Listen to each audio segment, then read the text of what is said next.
Donald Trump inaugura su llamado Consejo de Paz en Davos. Apenas una veintena de líderes mundiales firmaron el documento constitutivo, principalmente monarcas de Medio Oriente. También se unieron a la iniciativa el presidente bielorruso Alexander Lukashenko, a quien se conoce como el último dictador de Europa, y el primer ministro israelí Benjamin Netanyahu, investigado por crímenes de guerra. De América Latina se apuntaron Paraguay y Argentina. Así comenzamos esta nueva edición de DW Noticias en vivo desde Berlín. Titulares. El presidente estadounidense afirma que su intención es que el grupo resuelva los conflictos mundiales. Quienes quieran un puesto permanente pueden pagar una cuota de membresía de $1.000 millones. La mayor parte del bloque europeo se ha mantenido hasta ahora al margen de la iniciativa. Lo ampliamos enseguida desde Davos. También Donald Trump da marcha atrás a los aranceles sobre Groenlandia y anuncia un acuerdo marco para poner fin a la disputa sobre el territorio danés. Si bien la tensión ha bajado, aún no están claros los detalles de ese posible pacto. Y más adelante, guerra arancelaria también en América Latina. Esta vez, Bogotá y Quito se enfrascan en una batalla comercial imponiéndose aranceles mutuamente y con Colombia llegando incluso a ordenar la suspensión de la venta de energía eléctrica a Ecuador. Las razones y las consecuencias las veremos en breve.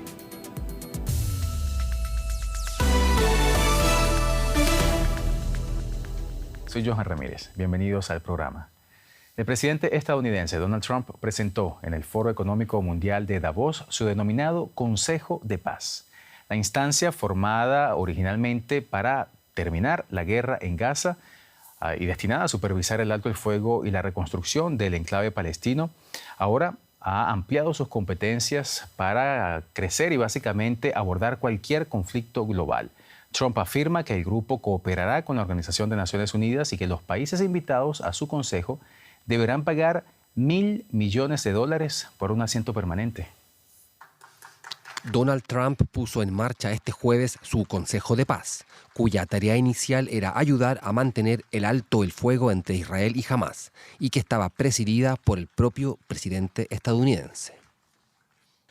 Esta junta tiene la oportunidad de convertirse en uno de los organismos más influyentes. Es un honor para mí ocupar el cargo de presidente y me sentí muy honrado cuando me lo propusieron. Unos 60 países fueron invitados a unirse, pero funcionarios estadounidenses afirman que hasta ahora solo la mitad aceptó el convite. Trump estuvo acompañado por algunos representantes en el escenario para firmar la Carta Fundacional en Davos. Sus partidarios afirman que este consejo recién formado podría ser más eficaz que la ONU. Debido al complejo procedimiento de toma de decisiones que existe en la ONU, donde más de un país tiene derecho a veto. Esto ha complicado mucho las cosas. Ahora, con el Consejo de Paz, estoy muy segura de que la paz se puede llevar adelante con un proceso de toma de decisiones mucho menos complejo. Sin embargo, la iniciativa ha despertado críticas por parte de algunos líderes. Aliados europeos como Francia, Reino Unido, Noruega y Suecia han expresado su preocupación porque pueda debilitar a la ONU, a pesar de la promesa de Trump de colaborar con la organización. Una vez que esta junta esté completamente formada, podremos hacer prácticamente todo lo que queramos y lo haremos en colaboración con Naciones Unidas. Como siempre he dicho, Naciones Unidas tiene un enorme potencial, pero no lo han aprovechado. Mientras tanto, en Gaza, con el 80% de la infraestructura destruida, los anuncios se reciben con escepticismo. No importa lo que él diga, todo es en vano. ¿Por qué? Porque nosotros no vemos ningún cambio real sobre el terreno. El sufrimiento sigue siendo el mismo. No hay carpas para la lluvia ni refugios, y como pueden ver, aún hay mucha destrucción. Tampoco tenemos madera. Los bombardeos y el fuego de artillería son casi diarios, no hay nada nuevo. Lo que se dice en la televisión es completamente falso. No hay alto el fuego, nada de nada. En cuanto a la reconstrucción, son palabras vacías. No hay motivos para el optimismo. Si el Consejo de Paz podrá traer estabilidad a Gaza es ahora la pregunta de los $1.000 millones. Y en Davos, nuestra enviada especial, Carol Guerrero, está siguiendo de cerca todo lo que está pasando allí en ese Foro Económico Mundial. Carol, un gusto saludarte, bienvenida al programa. Este Consejo de Paz, pensado inicialmente para Gaza, como decíamos antes, toma ahora tintes globales. ¿Qué quiere Donald Trump con este foro y qué papel pretende que juegue en la guerra en Ucrania? Hola Johan, buenas noches. Es un gusto saludarte desde esta edición 56 del Foro Económico Mundial. Pues esa es la pregunta del millón. ¿Qué es lo que quiere el presidente de los Estados Unidos, Donald Trump? Porque aunque, como bien lo escuchábamos, él dice que va a trabajar de la mano con Naciones Unidas, pues algunos críticos dicen que este Consejo de Paz propuesto por el presidente de los Estados Unidos y lanzado hoy aquí en Davos puede representar una amenaza para la ONU, aún además cuando fue el propio Consejo de Seguridad de Naciones Unidas el que a través de una resolución aprobada en noviembre del año pasado, pues dio su visto bueno a este Consejo de Paz. Lo que pasa es que lo limitaba únicamente para Gaza y en teoría debía expirar en el año 2027, pero como bien lo acababas de mencionar tú, pues ahora el presidente de los Estados Unidos, Donald Trump, ha ampliado la capacidad de acción de este Consejo de Paz y de momento no tiene fecha de caducidad. De manera que esa pregunta sigue quedando en el aire y lo veremos pues con el transcurso del tiempo. Johan, lo que sí te puedo decir es que otro de los conflictos que quiere abordar este Consejo de Paz es el de Ucrania, y aunque no se reveló una hoja de ruta precisa sobre el rol de este Consejo de Paz en Ucrania, sí se confirmó aquí en Davos que mañana viernes Steve Witkoff, que es el enviado especial de la Casa Blanca para Ucrania, junto con el yerno del presidente de Estados Unidos, Jared Kushner, se van a desplazar a Moscú y van a tener una reunión con Putin. Y al mismo tiempo, Ucrania va a enviar mañana viernes y el sábado una delegación a Abu Dhabi, a los Emiratos Árabes Unidos.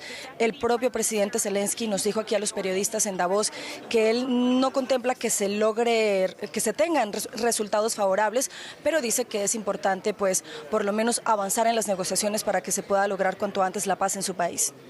Se constituye oficialmente el llamado Consejo de Paz impulsado por Donald Trump, que parece rivalizar con Naciones Unidas. Muchas gracias, Carol, desde Davos. Quédate con nosotros porque enseguida volvemos contigo a otro tema que también queremos conversar, y es que el presidente de Estados Unidos, Donald Trump, dio marcha atrás a sus planes de utilizar aranceles punitivos para hacerse con el control de Groenlandia.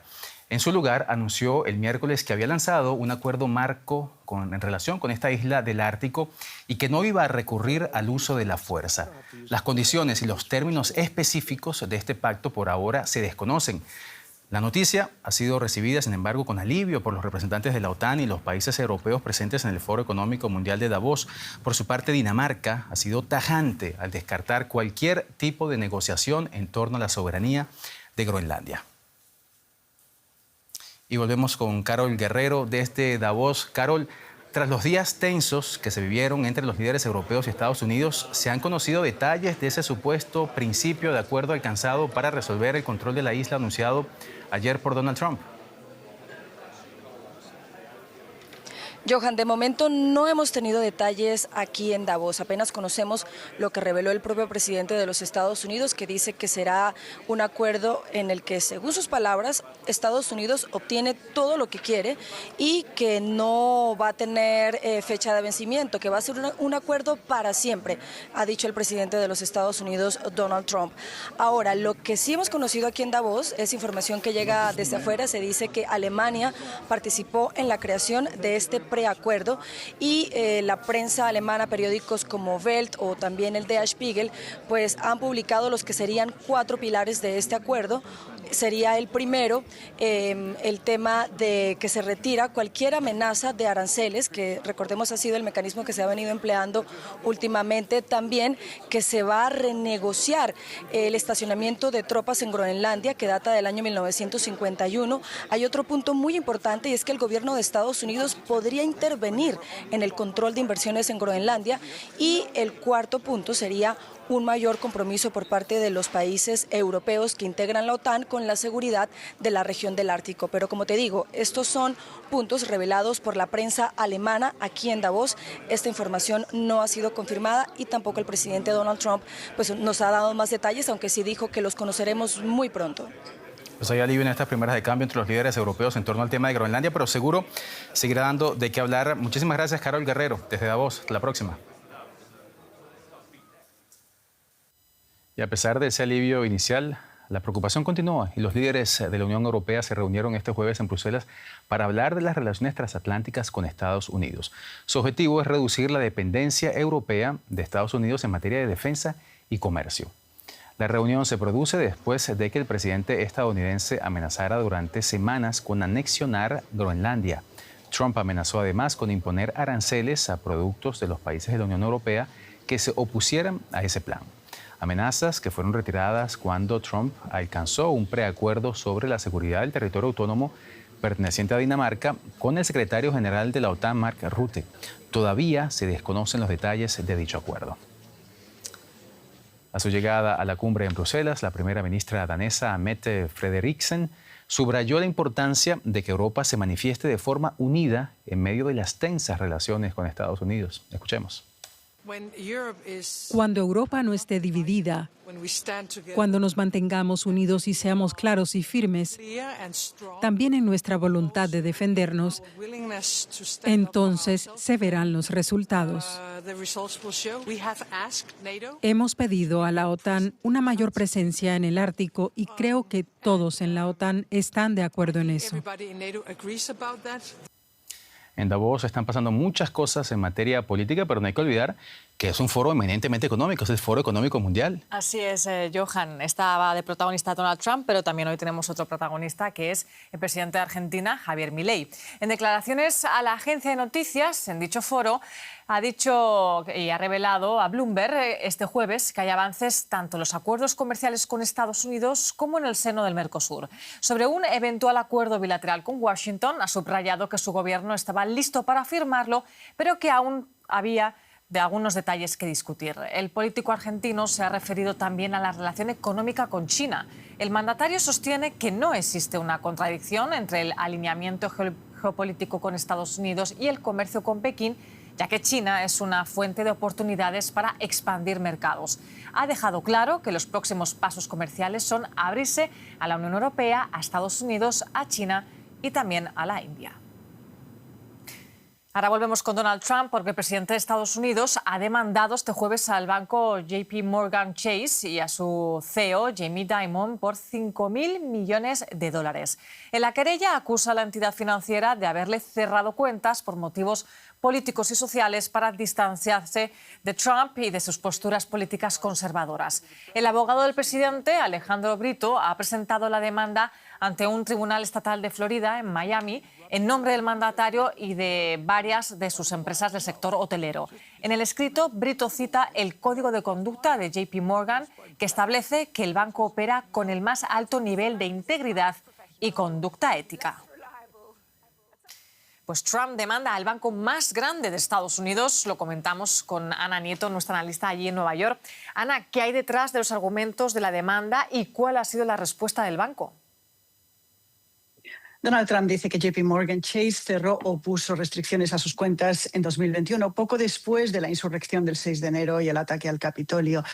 Una vez de vuelta a la presidencia, comenzó el año pasado el presidente a investigar el banco por este motivo. Y de hecho, el año pasado también en Davos arremetió contra el presidente de Bank of America, al que le acusó de cerrar cuentas de clientes conservadores, según le dijo. Trump ve una motivación política en estas decisiones de la banca. JP Morgan dice, sin embargo, que no se discrimina ni por motivos religiosos ni por motivos políticos y que la demanda carece de fundamento. La banca con frecuencia ha hecho frente a esta crítica, como digo, y ha explicado que las regulaciones contra el lavado de dinero y por motivos reputacionales han obligado a establecer varias capas de control, lo que ha restringido los negocios con algunas personas y con algunas empresas. El sector ha pedido muchas veces cambios en estos controles obligatorios y de hecho en julio del año pasado hubo una orden ejecutiva del presidente Trump relajando los criterios de riesgo reputacional. Muchas cuentas se han vuelto a abrir y esta demanda podría volverse a cerrar, como otras que ha interpuesto el presidente Trump con una indemnización multimillonaria. Y Ana, Trump ha prometido desregulación, como quería la banca, pero su relación con este sector se está complicando. ¿Dónde está la fricción? Hay un par de motivos de fricción. El más reciente tiene origen en las nuevas iniciativas que quiere poner la Casa Blanca para hacer frente a la crisis de asequibilidad y precios altos dentro del país. Dos de las ideas de Trump apuntan en direcciones muy importantes para el motor de beneficios de las instituciones financieras y los inversionistas. El primero es que los inversionistas institucionales como BlackRock no compren viviendas unifamiliares. Y el segundo es que se rebajen los intereses de las tarjetas de crédito al 10%, que sea lo máximo que se puede cobrar. El presidente JP Morgan dice que sería un desastre. Esta medida es del 19,6% en estos momentos. Por otro lado, Trump ha arremetido contra los informes de equipos de análisis de bancos cuando le critican. Demanda millonaria de Trump a JP Morgan. Ana Nieto, gracias por esta conexión. Gracias, Belén. Hasta aquí la economía, pero nos vamos ahora con una disputa comercial entre dos países de la región. Johan. Así es, Belén, hablamos de una guerra arancelaria también en América Latina. Se trata de Bogotá y Quito. El gobierno colombiano respondió a los aranceles del 30% a sus productos anunciados por Ecuador este miércoles, suspendiendo la venta de energía eléctrica a ese país. Bogotá explicó que se trata de dar prioridad a su soberanía energética y sumó además un 30% de gravámenes a una veintena de productos ecuatorianos. Quito, por su parte, redobló horas después la apuesta y anunció tasas al transporte de petróleo de Colombia por uno de sus oleoductos. El presidente ecuatoriano Daniel Noboa inició este pulso comercial con el argumento de que el ejecutivo de Gustavo Petro no tiene un compromiso real para combatir el narcotráfico en la zona fronteriza. Y nos vamos ahora a Colombia y a Ecuador para profundizar este tema con quienes ven, la periodista Alexandra Correa desde Bogotá y el periodista Ramiro Carrillo desde Quito. Bienvenidos a ambos. Me encanta tenerlos acá para que nos ayuden a entender esta coyuntura. Alexandra, quisiera comenzar contigo. ¿Qué tanto impactan estas medidas económicas tomadas por Ecuador en Colombia? Hablamos de gravámenes a productos colombianos, tasas al transporte de petróleo. ¿Se verán los efectos entre los ciudadanos? Bueno, Johan, consultando con expertos, la anunciada guerra comercial arancelaria bilateral va a afectar a los dos países hermanos latinoamericanos que mantienen relaciones diplomáticas desde 1832. Y para dimensionarlo, Ecuador es el sexto comprador de exportaciones colombianas con 1.700, un poco más de millones de dólares, y es el segundo en las ventas no minero-energéticas colombianas, es decir, agropecuarias, agroindustriales e industriales. Además, es el tercer país de la Asociación Latinoamericana, Johan, de integración que más importa productos colombianos, solo superado por Panamá y Brasil. De manera que la medida de Noboa contra Colombia, por supuesto, va a afectar, repito, a ambos países, especialmente a empresarios y consumidores, pero más a Ecuador, Johan, que depende además en un 10% de la energía que le suministra Colombia, especialmente en momentos de sequía. Una transacción sostenida por al menos 2 décadas entre ambos países. Y según expertos, Johan, estas decisiones bilaterales son inconvenientes, más aún con una frontera selvática montañosa de 600 kilómetros que ha sido durante décadas un punto caliente de narcotráfico. Mira, y creo que es importante recalcar que tras el acuerdo de paz de 2016 en Colombia, varios grupos criminales fronterizos se adueñaron de algunas rutas abandonadas por las FARC al dejar las armas y por donde ellos sacaban la cocaína, lo que disparó la violencia en Ecuador y por lo que hoy alega el gobierno de Daniel Noboa, quien ha mostrado antagonismos con Gustavo Petro debido a las diferencias ideológicas y políticas, Johan. Ambos países se van a ver afectados, nos dices, Alexandra, y tocaste un punto importantísimo que quisiera profundizar contigo, Ramiro, y es el tema energético. La medida que más llama la atención por parte de Colombia es la suspensión de la venta de energía eléctrica a Ecuador. ¿Habrán, Ramiro, consecuencias inmediatas para los ecuatorianos? Un cordial saludo, Johan, Alexandra también, un cordial saludo.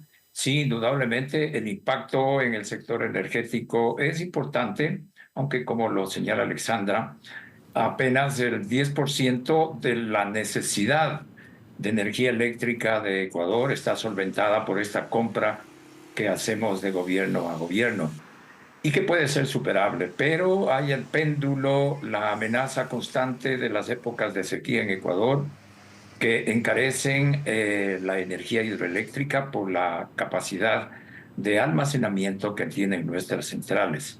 Sí habrá impacto de esto mantenerse, aunque por el momento no es una necesidad inminente. Por otro lado, los productos colombianos se encuentran a nivel de comercios grandes, medianos y pequeños en todas las ciudades ecuatorianas, así que estos tendrán su encarecimiento y habrá también en ese sentido un impacto, digamos, de un buen nivel en la economía ecuatoriana. Se activan los canales diplomáticos para tratar de frenar esta crisis entre Colombia y Ecuador. Alexandra Correa desde Bogotá, Ramiro Carrillo desde Quito. Muchísimas gracias a ambos. Hasta la próxima.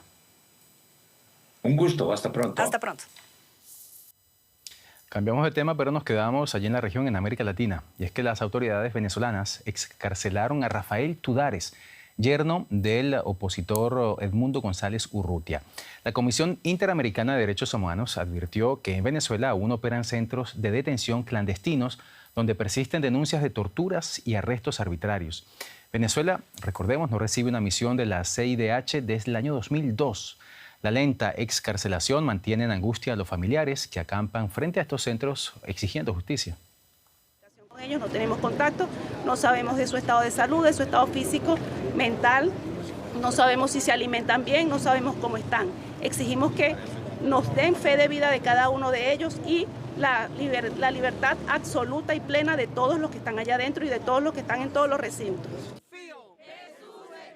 Una espera que parece no tener fin. Cientos de familiares de presos políticos decidieron acampar frente a centros de detención del gobierno venezolano exigiendo excarcelaciones e información claras ante un proceso que consideran insuficiente y opaco.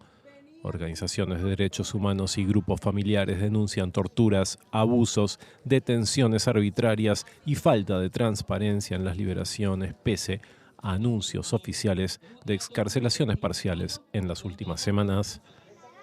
Este jueves fue puesto en libertad Rafael Tudares, yerno del opositor Edmundo González Urrutia. Tudares fue detenido el 7 de enero de 2025 por hombres encapuchados mientras llevaba a sus hijos al colegio en Caracas. Llevaba más de un año incomunicado y sin acceso a juicio con garantías.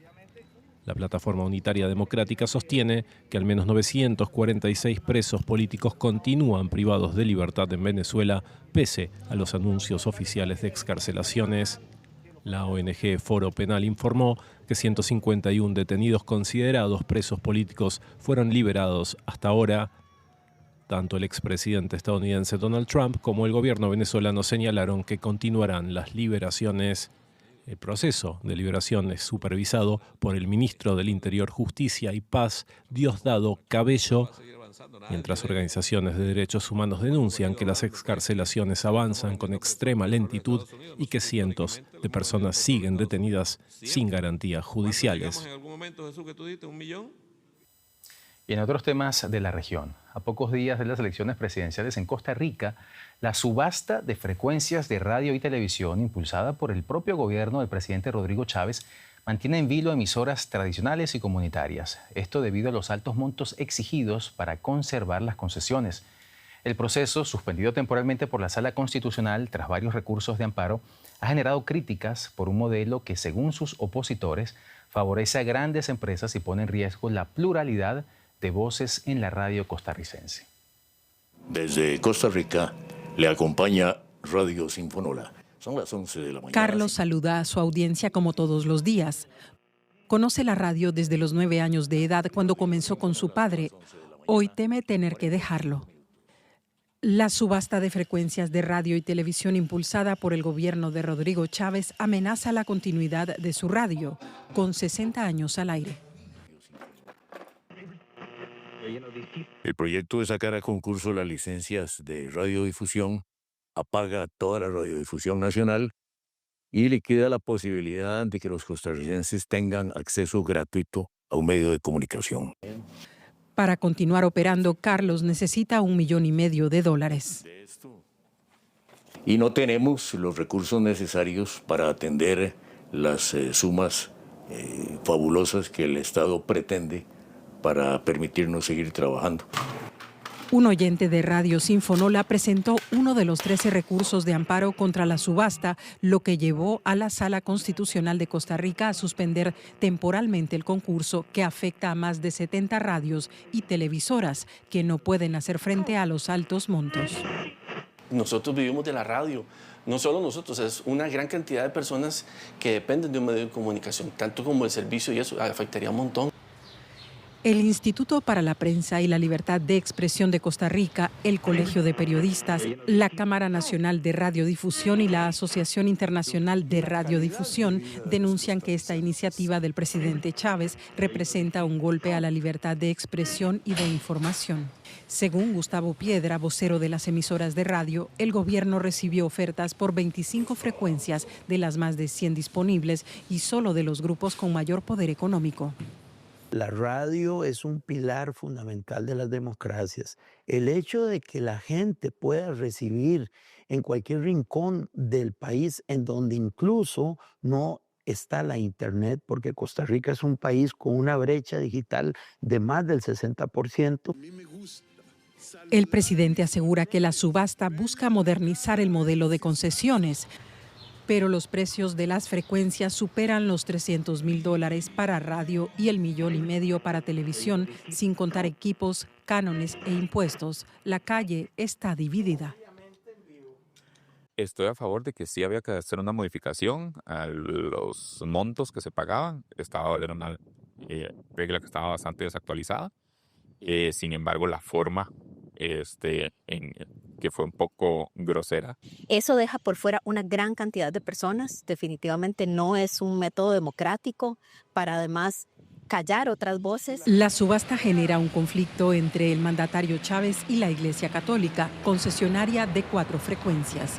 En Costa Rica operan 10 emisoras de diferentes confesiones. Emisoras como las católicas en Costa Rica que tienen 42 años, 60 años y más, que han llegado siempre a las comunidades más vulnerables. Esto imposibilitaría que pudiéramos seguir adelante. Todo ocurre en plena campaña electoral. Aunque Chávez no puede postularse, su continuidad estaría ligada a la candidata Laura Fernández. Nos vamos en la esperanza de regresar con ustedes. Mientras don Carlos se despide un día más de sus oyentes. Así llegamos al final de esta edición de TW Noticias en vivo desde Berlín. Desde donde quiera que nos hayan seguido, gracias como siempre por su compañía y su confianza. Soy Johan Ramírez. Hasta la próxima.